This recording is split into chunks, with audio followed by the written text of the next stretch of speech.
आप सभी को यथायोग्य नमस्कार। अभी 10th क्लास के बच्चों का बिना परीक्षा दिए पास हो जाना, जिस पर मेरे कई शिक्षक मित्रों ने बहुत अच्छी अच्छी टिप्पणियाँ करी है, बल्कि कह दूँ को अपने मन की वेदना बताई। एक टीचर इस फैसले से खुश नहीं, और दुख भी है तो बहुत ज़्यादा दुख है, क्योंकि वो भविष्य को साक्षात देख रहा है क्या होना है। अब देखा जाए तो मेरे शिक्षक मित्रों ने कई बातें बोल दी। अब मेरे दिमाग में बात यही है, या कह दो कि सत्य जो है संसार का यही है कि परिवर्तन, नियमानुसार परिवर्तन का समय आ गया। इसीलिए कोरोना काल हुआ, नई शिक्षा नीति आई, और अब 10वीं की परीक्षा रद्द होगी और 12वीं का पता ही नहीं होगी भी या नहीं होगी। कुल मिला के आने वाला वक्त कैसा है, परिवर्तन तो होना ही था, इसमें गवर्नमेंट वाली बात नहीं है। कोई दूसरी गवर्नमेंट भी होती तो परिवर्तन का वक्त तो आ चुका था, ये तो होना ही था। हम शिक्षक क्या करते हैं, पेरेंट्स से बहुत ज़्यादा ऊपर उठ के बच्चों के बारे में सोचते हैं। इसका सबूत ये है कि बच्चों के साथ साथ पेरेंट्स भी इस समय खुश हैं। अधिकांश सारे नहीं, जो 100% नंबर लाने वाले बच्चे के पेरेंट्स हैं वो दुखी हैं, पर मेजॉरिटी में पेरेंट्स भी खुश हैं। अब दुखी है सिर्फ टीचर। अब बताइए, इस वक्त टीचर पेरेंट्स से बढ़कर हो गया कि नहीं हो गया। रही बात मेरी पर्सनल की, मैं तो बच्चों का पेरेंट्स होके ही पढ़ाता हूँ। बच्चों को पहले मैं अपना ही बनाता हूँ, उसके बाद ही शिक्षा दी जाती है उसको, प्लस विद्या। जब ऐसा परिवर्तन आया तो मैं दुखी हुआ, वास्तव में दुखी। ये परिवर्तन तो अब आया, कल जब कोरोना काल स्टार्ट हो चुका था और ऑनलाइन पढ़ाई शुरू हो चुकी थी, और ऑनलाइन में पढ़ते पढ़ते फिर धीरे धीरे ऑफलाइन शुरू हुई। उस वक्त बच्चे इस बदलते हुए वातावरण में ढल चुके थे। फिर भी मैंने एक नाकामयाब कोशिश करी। संसार के इस परिवर्तन को मैं नहीं बदल सकता, हिंदुस्तान के नियम को नहीं बदल सकता, अपने स्टेट के, बल्कि अपने शहर के, अपनी गली तक के नियम को मैं नहीं बदल सकता। अगर मेरे हाथ में कुछ था तो विद्यालय में जो क्लास मेरे हाथ में थी, प्लस मेरे प्राइवेट कोचिंग में जो स्टूडेंट्स मेरे कांटेक्ट में थे, यहाँ तो मेरा बस चल सकता था।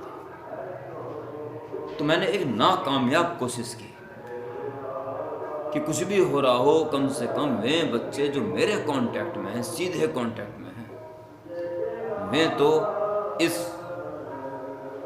गलत परिवर्तन में ना फंसें, इनका भविष्य तो कम से कम उज्जवल रहे। बाकी तो हमें नहीं पता इस परिवर्तन का रिजल्ट क्या होगा, वो तो बात की बात है, पर जितना पता है उसमें तो आगे बढ़ा जाएगा। मैं सफल नहीं हुआ, ना तो विद्यालय की क्लास में सफल हो पाया, बच्चों को अपना समझ के सही लाइन पे लाने के लिए डाटा भी, होमवर्क भी दिया, चेक भी करा, जो एक शिक्षक कर सकता था उससे बढ़कर मैंने किया, पर सफल नहीं हुआ, क्योंकि परिवर्तन की आंधी अति वेगशील थी। मेरा परिवर्तन का रोक पाना असंभव था। फिर आती थी मेरे कोचिंग सेंटर के ऊपर।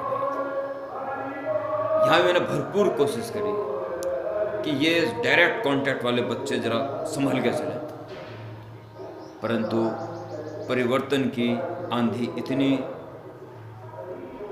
वेगशील थी कि यहाँ भी मेरा रोकना संभव नहीं।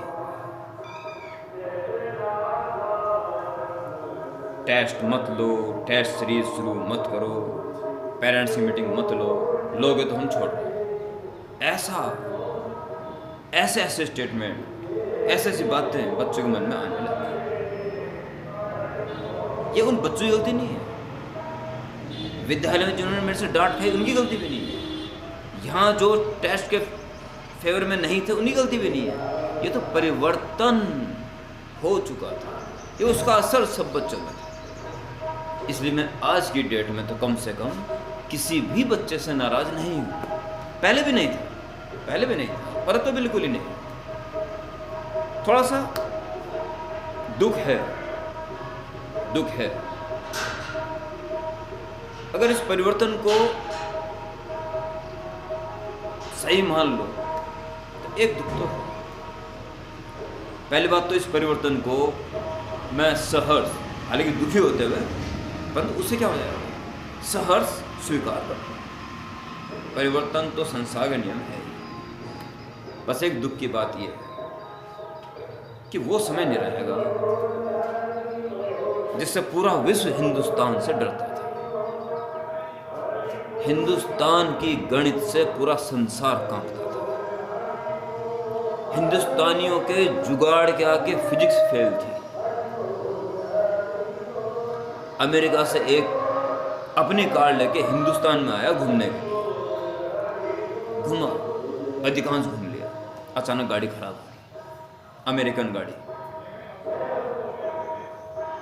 क्या करें, आसपास है नहीं, यहाँ हम कुछ जानते हैं। वो एक बैठा मिस्त्री पेड़ के नीचे, वो पहले हंसा, ये क्या करेगा हमारी अमेरिका की गाड़ी को सही, तो चलाएगा उसमें।